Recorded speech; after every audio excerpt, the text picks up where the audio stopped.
नमस्कार दोस्तों, आप देख रहे हैं इंडी ग्लोबल न्यूज़। आज हमारे साथ हैं द इंडियन पिलर के एडिटर इन चीफ शौर्य शशांक जी। पहले तो हम इनका बहुत बहुत स्वागत करते हैं। इन्होंने अपना कीमती समय निकाला हमारे लिए। बहुत बहुत धन्यवाद पराग, अपने चैनल में मुझे मौका दिए। शौर्य जी, जैसा कि अभी पूरे देश में माहौल चल रहा है 2024 के चुनाव का, जी। सारे नेता चुनावी रण में उतर चुके हैं और साथ ही साथ अपने अपने एक एक मुद्दे को लेकर आए हैं। जी। लेकिन अभी का जो सिनेरियो देखने को मिल रहा है, सभी अपने मुद्दे से भटके हुए हैं। इस जी। विषय में आप क्या कहना चाहते हैं? देखिए, मुद्दे से भटकना खासकर बिहार और यूपी में आप देखिएगा तो ये ज़्यादा आम बात है, क्योंकि यहाँ पे जो कोई भी दल के नेता हों वो जातीय समीकरण पे ज़्यादा महत्व देते हैं।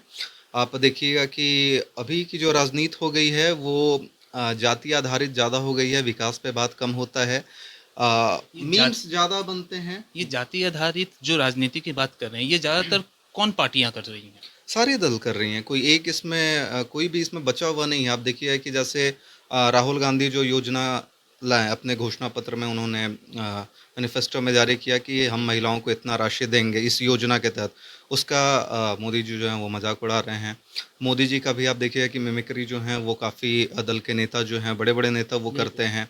तो कहने का मतलब है कि जो एक राजनीति की गरिमा है वो तो कम हो ही रही है। अच्छा, ये जो तेजस्वी बोल रहे हैं कि मोदी तो रोड शो करें, हम जॉब शो करेंगे, इस जी। पर आप क्या कहना चाहते हैं? देखिए, तेजस्वी ने जिस तरीके से रोज़गार उन्होंने अपने पिछले सरकार में जब वो गठबंधन में थे, तो वो जो वादा किए थे और उस समय रोज़गार निकला भी। अब आप उसको कोइंसिडेंस कह लीजिए या आप उनको क्रेडिट दीजिए, लेकिन हालाँकि उस पे बोला जाता ये है कि नीतीश कुमार ने ये किया। नीतीश कुमार मुखिया हैं तो उनको जाएगा, लेकिन आप देखिए कि उस समय जो शिक्षा मंत्री थे वो तेजस्वी के यादव के डिपार्टमेंट के थे। लेकिन एक चीज जो है, जो तेजस्वी बार बार ये इसका काउंटर भी जी। करते हैं और नीतीश का भी कहना इसमें सही है कि नीतीश ने ही उस योजना को आगे बढ़ाया था, तो नीतीश इसका क्रेडिट लेते हैं, तो वो गलत तो नहीं हुए? नहीं तो देखिए, हस्ताक्षर तो मुख्यमंत्री करेंगे ना।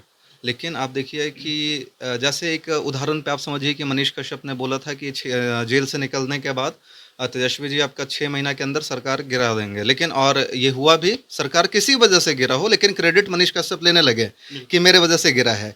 तो वो जो बोलता है इंसान, अगर वो बात हो जाए तो क्रेडिट कहीं न कहीं उसको कहीं चला चला जाता जाता है। है। जी, आपने बिल्कुल सही कहा। अच्छा, एक मुद्दा जो अभी और है, ये अभी जो आप देख रहे होंगे, चुनावी माहौल के बीच में जो ये कहीं-कहीं दंगे फसाद हो रहे हैं, इसे जी। आप किस रूप में देख रहे हैं? ये आप इसे किस रूप में देखा जाए, दंगे तो ख़ैर होने नहीं मतलब चाहिए। और जो ये चुनावी माहौल जो है, इसमें राजनीतिक दंग रूप है, ये राजनीतिक साफ रूप, राजनीतिक या रूप है। ऐसा भी कह सकते हैं ये सोची समझी साजिश है एक बिल्कुल। दूसरे पे हाँ। आरोप प्रत्यारोप हाँ, हाँ, लगाने का? हाँ, बिल्कुल। ये जब तक, क्योंकि जो वोट का भी आधार हो गया है वो जाति धर्म ज़्यादा हो गया है जी। फिलहाल। अच्छा, ये जो एक चुनाव शुरू हुआ, चुनाव शुरू होने के साथ ही भाजपा ने अपना एक रणनीति या कहें तो एक सोची समझी जी। उनकी जो प्लानिंग थी, उसके तहत उन्होंने शुरू किया अब की बार 400 पार। हुँ। 2 चरणों के चुनाव के बाद ये नारा उन्होंने चेंज कर दिया। तो जी। क्या उन्हें भी ऐसा लग रहा है कि अब की बार 400 पार नहीं जाने वाला है? बिल्कुल लग रहा है। आप देखिए कि मोदी का जिस तरीके से बिहार में रोड शो हो रहा है, तो इससे तो साफ मैसेज आ रहा है कि बिहार में इस बार थोड़ा गड़बड़ है। और 400 पार, अब की बार 400 पार का जो ये नारा है, आप इसको ऐसा समझिए कि ये नैरेटिव सेट करने की कोशिश की गई कि विपक्ष जो है वो कमज़ोर है। हालाँकि हकीकत शायद हम गलत हो सकते हैं, लेकिन जहाँ तक मुझे लगता है कि इस बार जो स्थिति है वो पिछली बार की तुलना में और मतलब हालत ख़राब है। लेकिन भाजपा के जितने भी कद्दावर नेता हैं, उनका तो कहना है कि प्रधानमंत्री की लहर पूरे देश में चल रही है जी। और वो जो कह रहे हैं और उन्होंने अभी तक जो भी कहा है उसे करके दिखाया है, तो लोगों जी। में एक उनके लिए भरोसा है, एक विश्वास है और उसका फ़ायदा हमें बिहार में भी देखने को मिलेगा और 40 की 40 सीटें जीतेंगे। इस पर आपकी क्या प्रतिक्रिया है? वैसे तो मायावती उत्तर प्रदेश में कहती हैं, जब अकेले चुनाव लड़ती हैं, कि सारी की सारी सीटें हम जीत रहे हैं। जी। होता है ऐसा? वो तो नेता हैं, उनका काम है कहना, जब तक वो अपना गुणगान गा रहे हैं, चाहे कोई भी दल हो। राजद हैं, वो भी कहते हैं कि हम 40 के 40 जीत रहे हैं। हमारी इंडिया गठबंधन यहाँ जीत रही है, लेकिन लगता है कि वो जीतेंगे। अच्छा, अब तक जो 5 चरण के चुनाव हुए हैं और उसमें जिस तरह के मतदान देखने को मिले हैं, तो उसे देखकर क्या लग रहा है, आने वाले जो 2 चरण हैं, जो आपको छठा चरण 25 को होना है और जो अंतिम चरण है 7वां चरण वो आपको 1 को होना है। तो उसमें कुछ मोदी का जो बिहार दौरा रहा है 2 दिन का, उसमें जी। कुछ उनका इम्पैक्ट दिखेगा? क्या मोदी मैजिक फिर से नज़र आएगा? मोदी मैजिक तो नज़र आएगा ही, क्योंकि अभी भी आधे से जो ज़्यादा सांसद हैं वो मोदी के नाम पे ही जीत रहे हैं। तो ज़ाहिर-सी बात है, यहाँ पे जो सांसद हैं मोदी को बुलाने की ज़रूरत पड़े तो उन्हें भी पता है कि हमें मोदी की ज़रूरत है।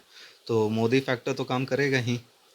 मतलब आपका कहना है कि मोदी फैक्टर या मोदी बिल्कुल, मैजिक इस बार भी काम करेगा जैसे काम 19 में करेगा। काम किया हाँ, था? पिछली बार की तुलना में कम करे लेकिन करेगा, करेगा। करेगा। चलिए बहुत-बहुत धन्यवाद। अभी हम बहुत-बहुत बात धन्यवाद। कर रहे थे शौर्य जी से, जो कि इंडियन पिलर के एडिटर इन चीफ हैं। उन्होंने बहुत ही शालीनता से सारी बातों को रखा हमारे साथ कि जो चुनावी मुद्दा है, उससे तो लोग भटक चुके हैं, बस अपनी-अपनी नीतियों को, रणनीतियों को लेके साथ में चल रहे हैं। अब आगे देखते हैं कि किसके सर ताज सजेगा और किसे मायूसी हाथ लगेगी। ये तो 4 जून को ही पता चलेगा। फिलहाल हमारे साथ बने रहिए और हमारे चैनल को लाइक, सब्सक्राइब ज़रूर कर लें।